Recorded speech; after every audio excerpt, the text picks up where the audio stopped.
سے کہا کہ ہم نبی کریم صلی اللہ علیہ وسلم کے ساتھ ایک سفر میں تھے کہ ہم رات بھر چلتے رہے، اور جب رات کا آخری حصہ آیا تو ہم نے پڑاؤ ڈالا، اور مسافر کے لیے اس وقت کے پڑاؤ سے زیادہ مرغوب اور کوئی چیز نہیں ہوتی۔ پھر ہم اس طرح غافل ہو کر سو گئے کہ ہمیں سورج کی گرمی کے سوا کوئی چیز بیدار نہ کر سکی۔ سب سے پہلے بیدار ہونے والا شخص فلاں تھا، پھر فلاں، پھر فلاں۔ ابو رجا نے سب کے نام لیے، لیکن اوف کو یہ نام یاد نہیں رہے۔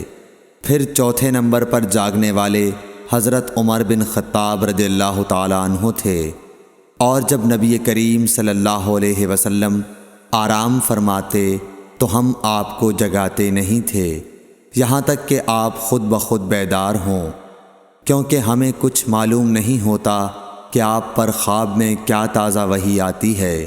جب حضرت عمر جاگ گئے اور یہ آمدہ آفت دیکھی، اور وہ ایک نڈر دل والے آدمی تھے، پس زور زور سے تکبیر کہنے لگے۔ اسی طرح بآواز بلند آپ اس وقت تک تکبیر کہتے رہے جب تک کہ نبی کریم صلی اللہ علیہ وسلم ان کی آواز سے بیدار نہ ہو گئے۔ تو لوگوں نے پیش آمدہ آفت مصیبت کے متعلق آپ صلی اللہ علیہ وسلم سے شکایت کی۔ اس پر آپ نے فرمایا کہ کوئی حرج نہیں، سفر شروع کرو۔ پھر آپ تھوڑی دور چلے، اس کے بعد آپ ٹھہر گئے اور وضو کا پانی طلب فرمایا، اور وضو کیا اور اذان کہی گئی۔ پھر آپ نے لوگوں کے ساتھ نماز پڑھی۔ جب آپ نماز پڑھانے سے فارغ ہوئے تو ایک شخص پر آپ کی نظر پڑی جو الگ کنارے پر کھڑا ہوا تھا، اور اس نے لوگوں کے ساتھ نماز نہیں پڑھی تھی۔ آپ نے اس سے فرمایا کہ اے فلاں، تمہیں لوگوں کے ساتھ نماز میں شریک ہونے سے کون سی چیز نے روکا؟ اس نے جواب دیا کہ مجھے غسل کی حاجت ہو گئی اور پانی موجود نہیں ہے۔ آپ نے فرمایا کہ پاک مٹی سے کام نکال لو، یہی تجھ کو کافی ہے۔ پھر نبی کریم صلی اللہ علیہ وسلم نے سفر شروع کیا تو لوگوں نے پیاس کی شکایت کی۔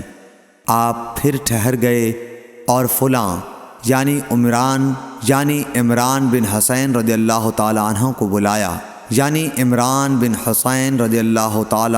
بلایا۔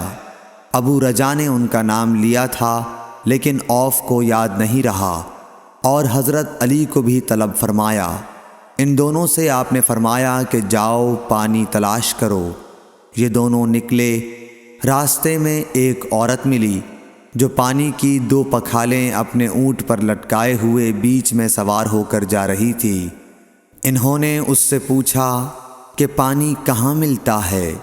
تو اس نے جواب دیا کہ کل اسی وقت میں پانی پر موجود تھی، یعنی پانی اتنی دور ہے کہ کل میں اسی وقت وہاں سے پانی لے کر چلی تھی، آج یہاں پہنچی ہوں، اور ہمارے قبیلے کے مرد لوگ پیچھے رہ گئے ہیں۔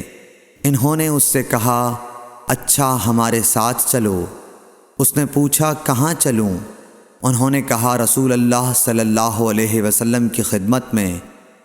اس نے کہا اچھا وہی جن کو لوگ صابی کہتے ہیں؟ انہوں نے کہا یہ وہی ہیں جسے تم کہہ رہی ہو۔ اچھا اب چلو۔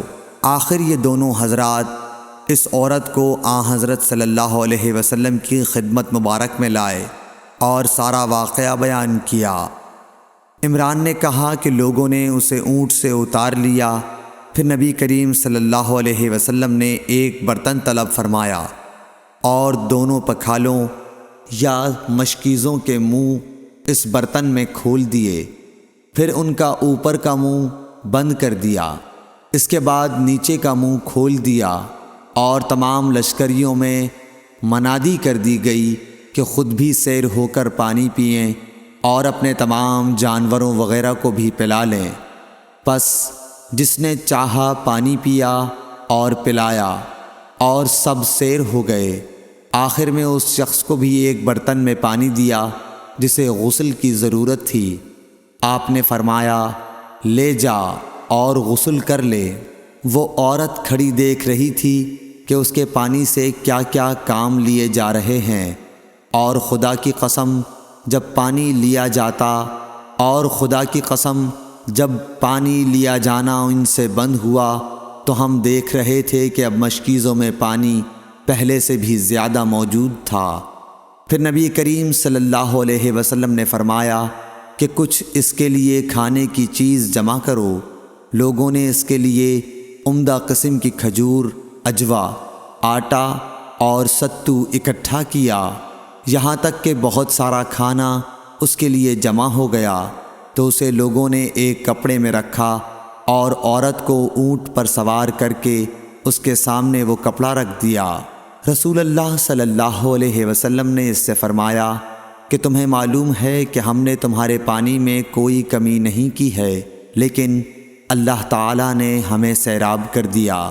پھر وہ اپنے گھر آئی، دیر کافی ہو چکی تھی، اس لیے گھر والوں نے پوچھا کہ اے فلانی کیوں اتنی دیر ہوئی؟ اس نے کہا ایک عجیب بات ہوئی، وہ یہ کہ مجھے 2 آدمی ملے اور وہ مجھے اس شخص کے پاس لے گئے جسے لوگ صابی کہتے ہیں۔ وہاں اس طرح کا واقعہ پیش آیا، خدا کی قسم وہ تو اس کے اور اس کے درمیان سب سے بڑا جادوگر ہے۔ اور اس نے بیچ کی انگلی اور شہادت کی انگلی آسمان کی طرف اٹھا کر اشارہ کیا۔ اس کی مراد آسمان اور زمین سے تھی، یا پھر وہ واقعی اللہ کا رسول ہے۔ اس کے بعد مسلمان اس قبیلے کے دور و نزدیک کے مشرکین پر حملے کیا کرتے تھے، لیکن اس گھرانے کو جس سے اس عورت کا تعلق تھا کوئی نقصان نہیں پہنچاتے تھے۔ یہ اچھا برتاؤ دیکھ کر ایک دن اس عورت نے اپنی قوم سے کہا کہ میرا خیال ہے کہ یہ لوگ تمہیں جان بوجھ کر چھوڑ دیتے ہیں، تو کیا تمہیں اسلام کی طرف کچھ رغبت ہے؟ قوم نے عورت کی بات مان لی اور اسلام لے آئی۔